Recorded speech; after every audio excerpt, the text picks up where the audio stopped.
అనేక విజయవంతమైన పౌరాణిక చిత్రాలకు దర్శకత్వం చేసిన చిత్రపు నారాయణమూర్తి నిర్మాతగా మారి రూపొందించిన చిత్రం శ్రీకృష్ణ కుచేల 1961 జూన్ 9న విడుదలయ్యింది. బ్యానర్ పేరు గాయత్రి ఫిలిమ్స్. ఈ సినిమా కథ అందరికీ తెలిసిందే.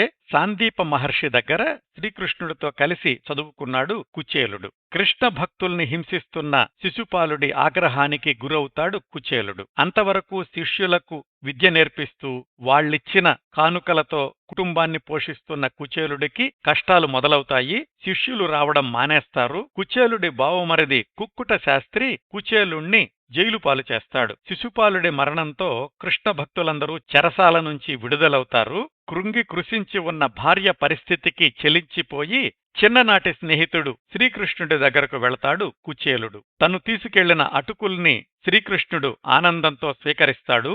శ్రీకృష్ణుడి అనుగ్రహం వల్ల కుచేలుడికి సర్వసంపదలు లభిస్తాయి. ఆ సిరి సంపదల మధ్య తనని మర్చిపోకుండా ఉండేలాగా చెయ్యమని శ్రీకృష్ణుణ్ణి ప్రార్థిస్తాడు కుచేలుడు. ఈ సినిమాకి మాటలు పాటలు పాలగుమ్మి పద్మరాజు గారు రాస్తే సంగీతం సమకూర్చింది ఘంటసాల.